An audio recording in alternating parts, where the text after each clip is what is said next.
Today, 4 centuries have passed since the death at almost 79 years of age of Saint Robert Bellarmine. A memorial tablet on his birthplace praises him as the glory of the Church of Italy, of his native place, for the sanctity of life and the vast doctrine that made him an unconquered athlete in dogmatic, moral, and biblical controversies. Born on October 4, 1542, in the province of Siena, in Montepulciano of the Good Wine, in 1560 he entered the Society of Jesus in Rome. He studied philosophy at the Roman College and theology in Padua and Louvain. He taught in some cities and then became spiritual father and rector of the Roman College. In Naples, he was provincial of the Jesuits and, after returning to Rome after various prestigious positions, in 1599 Pope Clement VIII made him cardinal, saying, "We elect this man because he has not an equal for learning in the Church of God, and because he is nephew of the good Pope Marcellus II." In 1602 he was Archbishop of Capua, Campania region, southern Italy, but after 3 intense years the Pope wanted him within the organs of the Roman Curia and in the principal Roman congregations. He died in Rome on September 17, 1621, already revered by the most as a saint. Under Pope Pius IX, he was beatified in 1923, canonized in 1930, and proclaimed Doctor of the Church in 1931.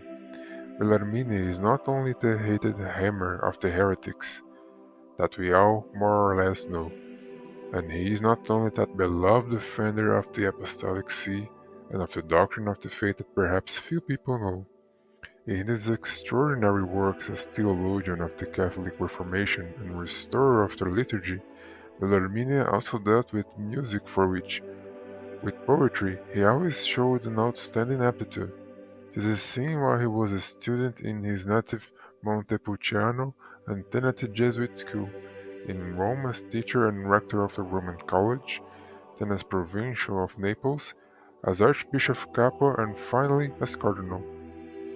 In his autobiography, Robert recounts that in his youth he had easily learned to sing and play various instruments. Le Bachelier, Bellarmine avant son cardinal.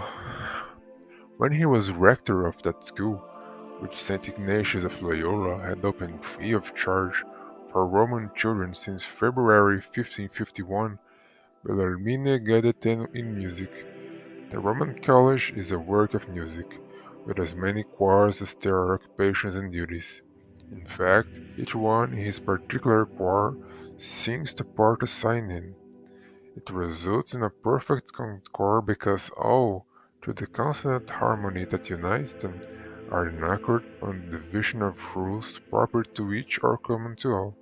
Therefore, let all continue singing in the full choir, let them sing in the observance of common discipline, or let them sing in a reduced choir, where one acts as a teacher, the other as a pupil, and so on with the other special offices. Or even let them sing solo in their individual actions. As for the rector, his role will be to hold up the voices, beat the time, show the measure, the time to begin, to continue, to stop. Thus everything will be done with measure and harmony, but when that the rector has been put into an office where he has not previously practiced, some errors may escape him and mar the harmony. Hence, it is allowed each one to admonish him of his mistakes. He will be grateful for the favor received.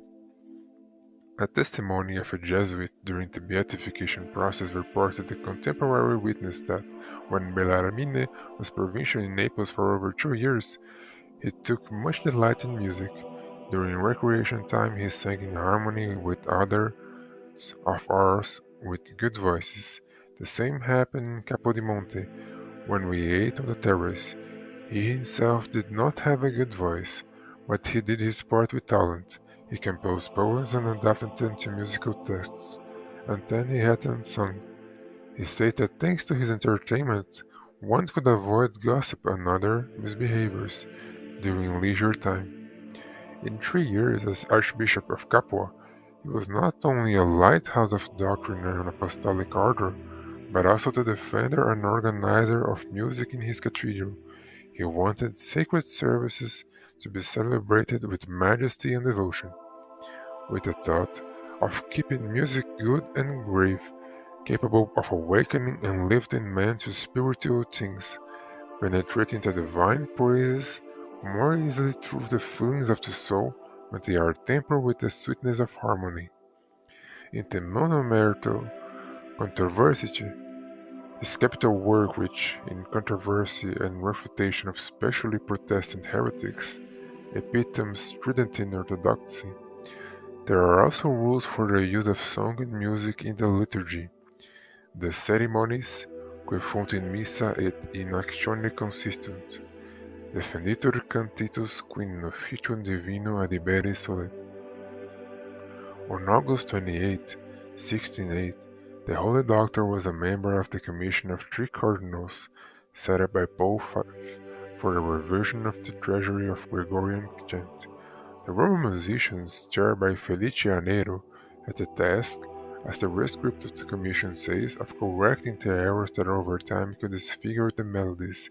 However, these musicians, so imbued with the rich 16th century polyphony, not chant, did not know how to perform the assignment at all until unfortunate Medicean Gradual was published in 1614 without a proper understanding of chant. However, because of Cardinal Bellarmine's musical expertise, he ensures that his Gradual never received official approval.